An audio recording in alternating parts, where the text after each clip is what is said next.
औरैया जिले की तहसील बिधुना क्षेत्र के मऊगुरा स्थित प्राचीन सिद्धपीठ श्री देवगढ़ बाबा शिव मंदिर परिसर में आयोजित वार्षिक कार्यक्रम के तहत रुद्र महायज्ञ एवं 9 दिवसीय श्री राम कथा का भव्य आयोजन जारी है। राम कथा के 7वें दिन श्रीधाम वृंदावन से पधारे आचार्य अंकुर शुक्ला जी महाराज ने भरत मिलाप पर जहां प्रवचन किए, वहीं हाल ही में बांग्लादेश में हुई हिंदू युवा की हत्या पर हिंदू और सनातनियों को जगाने का प्रवचन करते हुए लोगों को सोचने पर मजबूर कर दिया।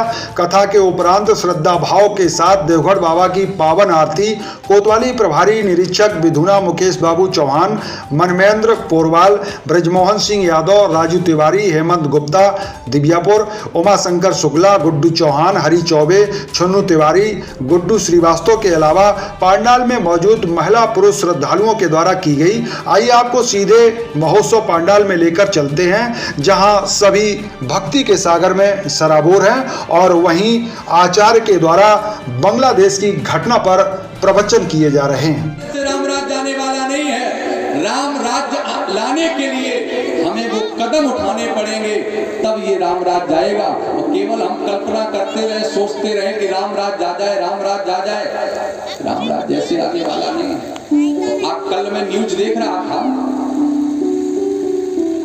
तो मैंने देखा कि बांग्लादेश की घटना है।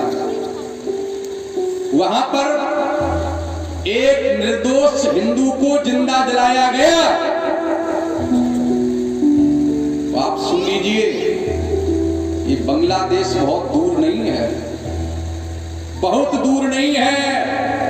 ये एक दिन भारत में भी होने वाला है। अगर हम लोग नहीं जागे, हिंदू एक नहीं हुआ, सनातन एक नहीं हुआ, जात पात छुआछूत अगर बनी रही, तो एक दिन मेरी भी स्थिति वही होगी जैसे वहां जलाए जा रहे हैं। ये खूब राम राज की कल्पना करते रहना, ये कहीं कुछ होने वाला नहीं है। तो याद रखिए, ये जो विधर्मी है, मुझे डर नहीं लगता है, मैं बहुत खुल के बोलने वाला हूँ। कई जगह लोगों ने कहा महाराज जी तुम्हारे ऊपर मुकदमा लाए, लिख जाए मुकदमा, लिख दो, लेकिन मैं बोलूंगा अपने सनातन के लिए, अपने धर्म के लिए, अपनों के लिए मुझे इस व्यास मंच से बोलना चाहिए। क्योंकि पूरे भारत में, विश्व में 2 ही लोगों को स्वतंत्र रखा गया कि उनको खुलकर बोलने की आजादी है और सत्य बोलने की आजादी है।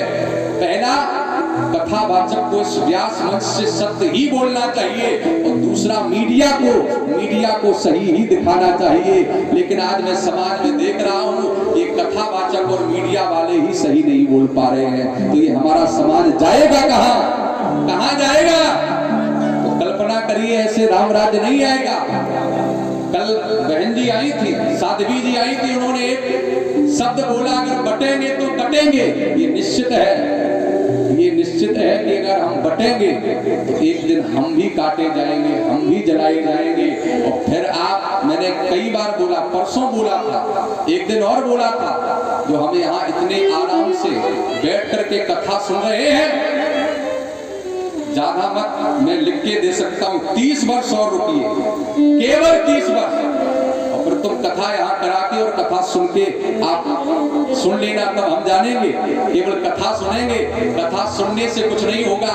रामचरितमानस से ही कहती है कि हमें वास्तविक में अपने धर्म के प्रति, अपने सनातन के लिए, अपनों के लिए कैसे जीना चाहिए, कैसे नहीं जीना चाहिए।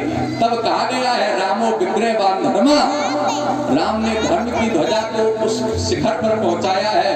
शायद राम जैसा धर्म इस दुनिया में भूतो ना भविष्यति, हुआ ना होगा ना है। राम जी धर्म के स्वरूप है, इसलिए राम कथा की मर्यादा का विषय है। और राम कथा में हमें जो मिलता है वो शायद आप किसी भी पुराण शास्त्र वेद में चले जाइए, जो राम कथा में आपको मिलेगा वो कहीं दूसरी जगह मिलने वाला नहीं है। ये है राम राज।